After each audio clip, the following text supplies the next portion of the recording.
Morning students, very good morning. Vinayak school में आप सभी का स्वागत है। विनायक स्कूल के इस यूट्यूब चैनल पर आप सभी का हार्दिक स्वागत है। मैं रविकांत शर्मा आज आप लोगों के लिए लेकर आया हूँ 10th क्लास का एक चैप्टर। 10th क्लास की जो अपनी बुक है उसका अपन ने एक चैप्टर अपन ने पढ़ लिया है, थीम्स स्टोरी। आज अपन बात करेंगे उसके सेकंड चैप्टर की, जिसका नाम है होली। चैप्टर कौन सा है स्टूडेंट्स? अपना सेकंड चैप्टर है रिसोल्यूशन बुक का, इसका नाम है अपना होली। होली इस चैप्टर में एक लड़की का नाम है, उसके बारे में अपन पढ़ेंगे कि वो बचपन से लेकर जब बड़ी होती है उसकी शादी कैसे होती है या नहीं होती है, तो उसके कैरियर के बारे में अपन को इसमें पढ़ना है।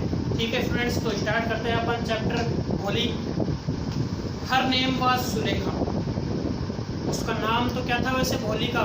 क्या नाम था स्टूडेंट्स उसका? Sulekha. But since her childhood, लेकिन उसके बचपन से ही, चाइल्डहुड होता है बचपन, everyone had been calling her Holi. Everyone का मतलब प्रत्येक व्यक्ति, कॉल का मतलब पुकारना, प्रत्येक व्यक्ति उसको क्या कहकर पुकारता था? होली। The simpleton. सिंपलटन अपन बोलते हैं बुद्धू। किसको बोलते हैं भाई? बुद्धू को बोलते हैं। मतलब वैसे तो उसका नाम क्या था? सुलेखा, लेकिन बचपन से ही हर कोई उसको होली कहकर बुलाता था, बुद्धू कहकर बुलाता था। अब क्यों बुलाता था ये इसमें आगे दिया हुआ है। She was the fourth daughter of numberdar Ramlal. मतलब गांव में रामलाल नाम का व्यक्ति था, उसकी कौन से नंबर की बेटी थी? वो फोर्थ डॉटर, मतलब चौथे नंबर की बेटी थी। इसका मतलब उससे बड़ी 3 और थी। When she was 10 months old, और जब वो कितने महीने की थी स्टूडेंट्स? जब वो 10 महीने की थी, तो she had fallen off the cot on her head। Cot होता है COT। कोट का मतलब है जो स्टूडेंट्स को अपन छोटी सी खाट या छोटा सा पलंग रखते हैं ना उनके लिए अपन, जिसमें उनको झुलाते रहते हैं, उससे वो क्या हो गई? फेलन ऑफ, मतलब गिर गई थी उससे जब वो when she was only 10 months old and perhaps it had damaged some part of her brain। perhaps होता है शायद, डैमेज का मतलब नष्ट होना, some part of her brain, brain होता है माइंड, मस्तिष्क, और शायद उसका माइंड, मस्तिष्क का कुछ पार्ट क्या हो गया था? डैमेज हो गया, क्योंकि सिर के बल वो नीचे गिरी थी। दैट वाज व्हाई, और इसीलिए she remain A backward child. Remain का मतलब बने रहना, बैकवर्ड का मतलब पिछड़ी हुई। इसी वजह से वो एक कैसी लड़की बनकर रह गई? पिछड़ी हुई लड़की बनकर रह गई। And came to be known as Holi the simpleton, और शायद इसी वजह से उसको होली बुद्धू के नाम से जाना गया। What was the reason? Reason क्या था भाई? When she was only 10 months old, she had fallen off from the cot। कैसे गिरी भाई वो? हेड, सिर के बल गिरी। And damage some part of her brain, उसके ब्रेन का कुछ पार्ट डैमेज हो गया, इसलिए उसको everyone called her Holi the simpleton. सब उसको बुद्धू कहने लग गए। एट बर्थ, जन्म के समय, बर्थ होता है भाई जन्म। The child was very fair and pretty. मतलब जो बच्ची थी वो बहुत ही सुंदर थी और उसका कलर बिल्कुल फेयर था, मतलब साफ था, साफ थी, बिल्कुल गोरा कलर, और बहुत ही सुंदर थी। But when she was 2 years old, लेकिन जब वो कितने साल की हुई? 2 साल की।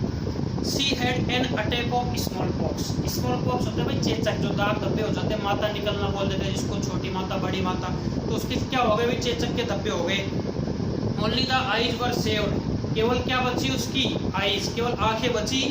But the entire body was permanently disfigured, बल्कि उसका पूरा शरीर, एंटायर का मतलब पूरा, बॉडी शरीर, परमानेंटली डिसफिगर्ड, मतलब परमानेंट तरीके से। डिसफिगर का मतलब उसका जो आकार था वही बदल गया, तो दाग धब्बे हो गए, पूरा शरीर उसका बदसूरत लगने लग गया। By deep black pock marks, क्योंकि क्या हो गए? उसके गहरे काले चेचक के धब्बे हो गए। लिटिल सुलेखा, छोटी सुलेखा, कुड नॉट स्पीक, बोल नहीं सकती थी, टिल शी वॉज 5, मतलब जब तक वो 5 साल की हुई तब तक तो वो बोल भी नहीं सकती थी। And when at last she learn to speak, और एट लास्ट मतलब अंत में जाकर उसने बोलना सीखा। सी स्टेमर, स्टेमर होता है वही हकलाना। स्टेमर क्या होता है विद्यार्थियों? हकलाना। मतलब 5 साल तक तो वो बोल ही नहीं पाई, क्योंकि बच्चे अक्सर 2-2.5 साल में, 3 साल में बोल लेते हैं मैक्सिमम। 5 साल तक तो वो बोल नहीं पाई। At last she learn to speak, और अंत में जाकर उसने बोलना सीखा। लेकिन बट शी स्टेमर्ड, लेकिन कैसे बोलती? हकला कर बोलती, मतलब अटक अटक कर बोलती।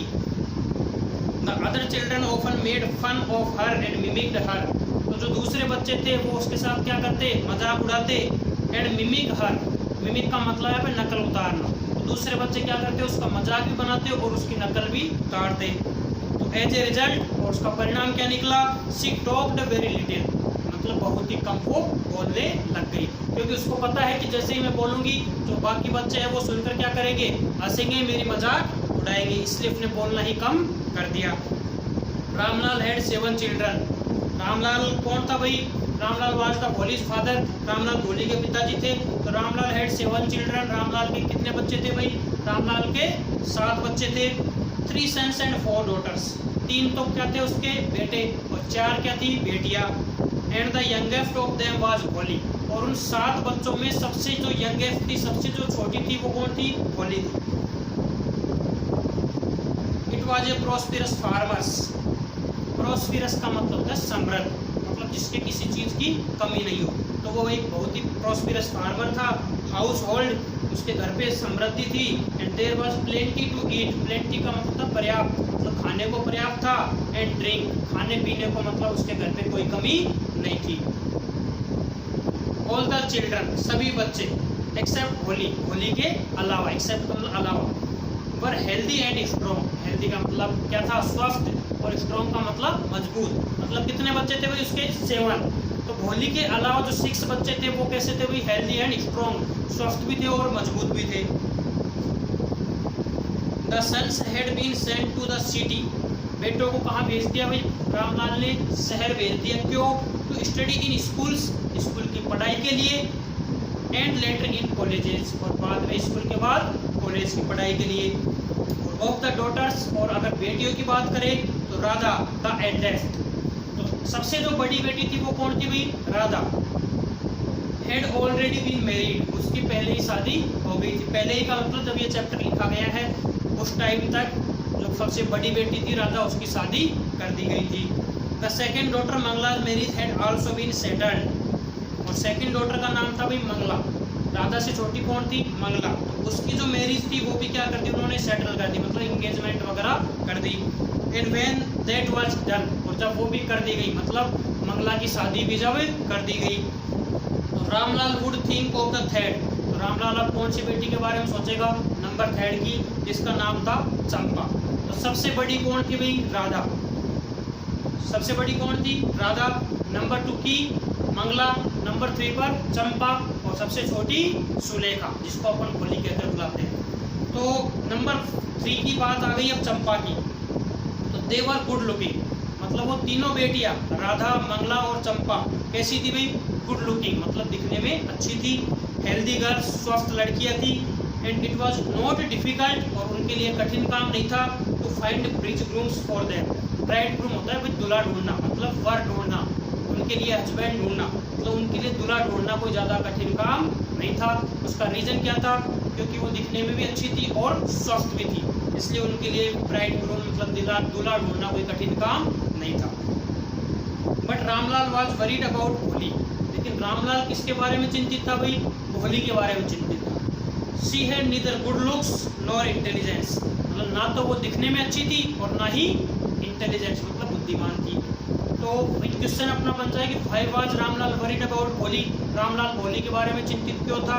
चिंतित इसीलिए था because she had neither good looks nor intelligence, ना तो वो दिखने में अच्छी थी और ना उसका दिमाग सही से काम करता था, इसीलिए उसके लिए दूल्हा ढूंढना कठिन काम था। Bholi was 7 years old when Mangala was married. भाई मंगला उसकी 2nd नंबर की डॉटर थी। तो जैसे ही मंगला की शादी हुई थी ना, उस समय भोली कितने साल की थी भाई? Only 7 years old। भोली 7 साल की थी। और द सेम ईयर, मतलब उसी वर्ष, जिस वर्ष मंगला की शादी हुई, a primary school for girls was open in their village. तो उनके गांव में कैसी स्कूल खोल दी भाई? ये प्राइमरी स्कूल खोल दी, मतलब 5वीं तक की स्कूल खुल गई। और स्कूल भी कैसी खुली भाई? गर्ल्स स्कूल खुली। The tehsildar sahib came to perform its opening ceremony. Opening ceremony, उद्घाटन समारोह। उद्घाटन समारोह करने कौन आया भाई? तहसीलदार साहब। तहसीलदार होता है वो क्या करने आया? स्कूल का उद्घाटन करने आया। ही सेड टू रामलाल, उन्होंने रामलाल से कहा, किसने भाई? तहसीलदार ने। As a revenue official, revenue होता है भाई राजस्व, ऑफिशियल होता है अधिकारी। एक राजस्व अधिकारी की तरफ से you are the representative of the government in the village. Representative होता है भाई प्रतिनिधित्व करने वाला, मतलब जिसको अपन लीडर बोलते हैं एक तरह से। इस सरकार की तरफ से हम तुमको इस गांव का क्या बनाते हैं? रिप्रेजेंटेटिव बनाते हैं, प्रतिनिधित्व करने वाला बनाते हैं। And so you must set an example for the villagers, तो तुमको तुमको गाँव वालों के सामने क्या पेश करना है भाई, एग्जाम्पल पेश करना है, उदाहरण पेश करना है। You must send your daughters to school, तुम्हें तुम्हारी बेटियों को कहाँ भेजना है भाई, स्कूल भेजना है। भाई उससे पहले गांव में कोई गर्ल्स स्कूल था नहीं, कोई स्कूल नहीं था, इस वजह से उनकी बेटियां जो थी वो पढ़ी नहीं थी। 2 बेटियों की ऑलरेडी शादी हो गई। अब वो तहसीलदार ने उससे कहा कि तुमको गांव वालों के सामने एग्जाम्पल पेश करना है, तुम ही सबसे पहले अपनी बेटियों को क्या करोगे, स्कूल भेजोगे। अब देखिए भाई, दैट नाइट, उसी रात को, when Ramlal consulted his wife, Ramlal ने किससे कंसल्ट किया, अपनी पत्नी से। तो शी क्राइड, तो वह चिल्लाई, पत्नी चिल्लाई, आर यू क्रेजी, क्या तुम पागल हो, if girls go to school who will marry them, if girls go to school who will marry them, कि अगर लड़कियां स्कूल जाएगी तो उनसे शादी कौन करेगा। भाई आजकल तो ऐसा नहीं है, आजकल तो क्या है, लड़के लड़की समान है, लड़कियां भी स्कूल जाती है। पहले पुराने के ज़माने में क्या होता था भाई, गांव में लड़कियों को स्कूल ही नहीं भेजते थे, ये परंपरा रहती थी कि लड़की स्कूल जाएगी तो उनसे शादी कौन करेगा। तो रामलाल की जो वाइफ है वो भी चिल्ला कर क्या कह रही है, if girls go to school who will marry them, if you cried, क्या तुम पागल हो गए हो, अगर लड़कियां स्कूल जाएगी तो उनसे शादी कौन करेगा। But Ramlal had not the courage of disobey the tehsildar, courage का मतलब साहस, डिसओबे का मतलब होता है आज्ञा नहीं मानना, ओबे का अपोजिट है। लेकिन रामलाल में तहसीलदार की बात को अवमानना करने की, मतलब उसकी बात को नहीं माने, वो इतना साहस उसमें नहीं था। एट लास्ट, तो अंत में, हिज वाइफ सेड, उसकी पत्नी ने कहा, आई विल टेल यू, मैं तुम्हें बता देती हूँ, व्हाट टू डू, कि करना क्या है। सेंड भोली टू स्कूल, स्कूल किसको भेज दो, भोली को भेज दो। एज इट इज, जैसा कि, there is a little chance of her getting married, इसके जो मैरी होने के मतलब शादी होने के वैसे भी चांस क्या है भाई, लिटिल, लिटिल नेगेटिव वर्ड है, लिटिल का मतलब बिल्कुल नहीं के बराबर। तो उसकी पत्नी ने क्या कहा, भाई रामलाल ने कहा कि तहसीलदार की बात को मैं क्या नहीं कर सकता, टाल नहीं सकता, इतना मेरे अंदर साहस नहीं है। तो उसकी जो वाइफ थी उसने कहा कि मैं बताती हूँ क्या करना है, व्हाट टू डू, कि भोली को स्कूल भेज दो, क्योंकि little chance of her getting married, उसके शादी होने के चांस तो वैसे भी बहुत ही कम है। With her ugly face and lack of sense, क्योंकि इसका जो फेस है वो भी कैसा है, अगली, मतलब भद्दा है, बदसूरत है। And lack of sense, lack होती है कमी, सेंस का मतलब समझ, और इसमें क्या है भाई, समझ की भी थोड़ी कमी है। तो भोली के बारे में 2-3 बातें हो गई भाई। यहाँ पे भोली के बारे में क्या क्या हो गया, कि भोली जब 10 मंथ्स की थी तब वो फेलन ऑफ फ्रॉम कोर्ट, और जब वो 2 साल की थी तो she had attack on pock marks, मतलब उसके स्मॉल पॉक्स चेचक के धब्बे हो गए। फिर अपन ने देखा कि इसका जो माइंड का जो सम पार्ट था वो डैमेज हो गया, ब्रेन का। फिर अपन ने इसमें देखा कि उसमें क्या था भाई, उसका जो फेस था वो भी अगली था। लुक्स नॉट गुड, मतलब दिखने में अच्छी नहीं थी। नॉर इंटेलिजेंस, ना ही बुद्धिमान थी। लेक ऑफ सेंस, समझ की कमी थी। क्योंकि क्वेश्चन बन सकता है भोली का कैरेक्टर स्केच पूछ लिया जाए तो उसके बारे में अपने को, भोली के बारे में अपने को मिनिमम 80 वर्ड्स लिखने पड़ेंगे, क्योंकि जो क्वेश्चन आएगा वो आएगा अपना 5 मार्क्स का। अब देखिए भाई, भोली के बारे में बात हो गई। अगली फेस है, लेक ऑफ सेंस है, नॉर इंटेलिजेंस है, नॉर गुड लुक्स है। Let the teacher said school worry about her, तो उसकी पत्नी बोली, लेट का मतलब होता है कि कोई भी कार्य करने देना, कि अब जो स्कूल के टीचर्स है ना उन्हीं को इसके बारे में चिंता करने दो, हमारा तो कम से कम इससे पीछा छूटेगा। ऐसा भोली की माँ ने कहा भोली के पिता से, क्योंकि भोली के पिता कहे कि मैं तहसीलदार की बात को टाल नहीं सकता। लेकिन जो एक बेटी बची है उनकी नंबर 3 वाली, उसको वो स्कूल नहीं भेजना चाह रहे, उसकी मम्मी मना कर रही है कि अगर भेजेंगे तो शादी कौन करेगा। फिर वो सोच रही है भोली के शादी होने के चांस तो वैसे ही कम है, हम इसको स्कूल भेज देते हैं। फिर देखो क्या होता है।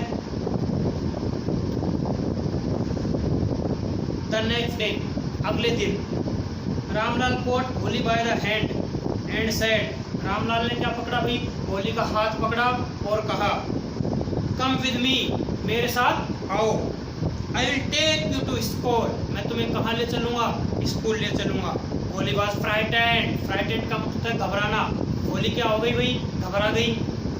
She did not know what school was like, क्योंकि वो जानती भी नहीं थी कि स्कूल होता कैसा है। स्कूल होता कैसा है ये बात भोली जानती नहीं थी। तो जैसे उसके पिता ने कहा कि I will take to school, तब वो घबरा गई।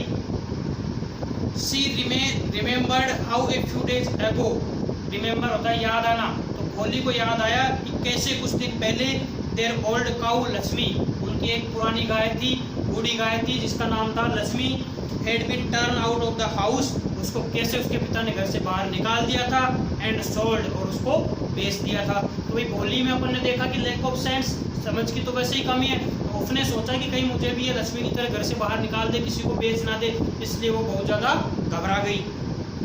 No no no, she shouted in terror, मतलब वो डर से क्या करी, चिल्लाई। शाउटेड चिल्लाना, टेरर का मतलब डर, डर गई और चिल्लाई कि no no no, and pulled her hand away from her father से ग्रिप, ग्रिप होती है भाई पकड़, और पुल्ड का मतलब है यहाँ पे छुड़ाना, मतलब उसने अपने पिता ने, उसके पिता ने जो हाथ पकड़ लिया था उस हाथ को झटका देकर अपने पिता की पकड़ से छुड़ा लिया। What is the matter with you, अब तुम्हारे साथ ही क्या मैटर हो गया, यू फूल, बेवकूफ लड़की। कौन बोल रहा है, शाउटेड रामलाल, रामलाल चिल्लाए तुम के बेवकूफ हो, ये क्या कर रही हो। I am only taking you to school, मैं तुम्हें केवल स्कूल ही तो ले जा रहा हूँ। Then he told his wife, और फिर रामलाल ने अपनी पत्नी से कहा, let her wear some decent clothes today, decent का मतलब सारी अच्छे धुले धुलाए, कि आज तुम इसको अच्छे से कपड़े पहना देना, और एल्स अन्यथा what will the teachers and the other school girls think of us when they see her, वरना स्कूल के अध्यापक और जो बाकी लड़कियां हैं वो हमारे बारे में क्या सोचेगी जब वो इसको देखेगी। देखिए वो इसको कहने का मतलब ये है कि अगर कोई 10वीं 12वीं का बच्चा फटी पुरानी ड्रेस पहन के आता है गंदी, तो लड़के अक्सर उसी का मजाक उड़ा देते हैं, टीचर भी उसी का मजाक उड़ा देता है, इतना बड़ा हो गया तेरे होश ही नहीं है, ऐसे कपड़े पहन के आ गया। लेकिन कोई फर्स्ट LKG UKG का बच्चा ऐसी ड्रेस पहन के आता है, तब उस बच्चे की मजाक नहीं उड़ती है, उसके पेरेंट्स के बारे में बात होती है, इसके पेरेंट्स को देखो इतना सा भी औफ नहीं, बेचारे को कैसी हालत में भेज दिया। तो यही बात रामलाल अपनी पत्नी से कह रहा है कि इसको अच्छे कपड़े पहनाना, ताकि टीचर और स्टूडेंट जो है वो हमारे बारे में कुछ गलत ना सोचे। क्लियर है स्टूडेंट्स, देखो आगे। New clothes had never been made for Holi, Holi के लिए भाई कभी भी नए कपड़े सिलवाए नहीं गए थे। The old dresses of her sisters, उसकी जो बहनें थी उनकी जो पुरानी ड्रेसेज होती थी पर पास्ड ऑन टू हर, वो उसको दे दी जाती थी। भाई देखते हैं अपन कि अपना जो बड़ा भाई है, बड़ी बहन है, उनके कपड़े जैसे छोटे होते हैं तो वो छोटे बच्चों को दे दिए जाते हैं। तो वैसे ही क्या होता था, होली वैसे भी क्या थी, माइंड से थोड़ी वीक थी, लैक ऑफ सेंस थी, इंटेलिजेंस नहीं थी, तो क्या होता था भाई उसके लिए कभी नए कपड़े सिलवाए नहीं। उसकी जो बड़ी बहनें थी जैसे उनके कपड़े छोटे हुए वो होली को दे दिए जाते थे। नो वन केयर्ड, किसी ने परवाह नहीं की थी, टू मेंड और वॉश हर क्लोथ्स, मतलब उसके कपड़ों को साफ सुथरा रखने की और धोने की कभी किसी ने सोची भी नहीं थी। बट टुडे, लेकिन आज, शी वॉज लकी, वो भाग्यशाली थी, to receive a clean dress, कि उसको एक ऐसी ड्रेस मिल रही है, साफ सुथरी ड्रेस रिसीव हो रही है, विच हैड श्रंक, श्रंक का मतलब सिकुड़ी हुई, चढ़ जाती है ना भाई शर्ट में, सलवटें पड़ जाती है कपड़ों में, आफ्टर मैनी वॉशिंग्स, क्योंकि उसको कई बार धो दिया गया था, एंड नो लॉन्गर फिटेड चंपा, वो ड्रेस अब चंपा के फिट नहीं आती थी। शी वॉज इवन बाथड, आज उसको नहलाया भी गया, and oil was rubbed into her dry and matted hair, उसके सूखे और उलझे हुए बालों में क्या लगाया भाई, ऑयल की मालिश की हुई, रब का मतलब मालिश करना। ओनली देन, केवल तब, did she begin to believe, तब जाके उसको विश्वास हुआ, that she was being taken to a place, कि उसको किसी ऐसे स्थान पर ले जाया जा रहा है, बेटर देन हर होम, जो उसके घर से अच्छा है। क्योंकि उसने ये आइडिया लगा लिया स्टूडेंट्स कि अगर मुझे ये किसी अच्छे स्थान पर नहीं ले जाएंगे तो मेरे को ये नहलाते नहीं, मेरे बालों में ऑयल नहीं लगाते, मुझे एक धुली हुई ड्रेस नहीं पहनाते, इसका मतलब वो समझ गई कि जिस स्थान पर ये मुझे ले जा रहे हैं वो बेटर देन माई होम, जो मेरे घर से तो अच्छा ही है, तभी तो ये मुझे इतनी केयर, मेरी इतनी केयर कर रहे हैं जितनी इन्होंने आज तक मेरी केयर नहीं की। तब वो जाके समझ में आया कि मुझे किसी अच्छे स्थान पर ले जाया जा रहा है। क्लियर है students. When they reach the school, कहाँ पहुँच गए वो, रामलाल और भोली स्कूल पहुँच गए। The children were already in their classroom, तो जो बच्चे और भी थे न्यू स्टूडेंट्स वो क्लासरूम में पहले ही पहुँच गए थे।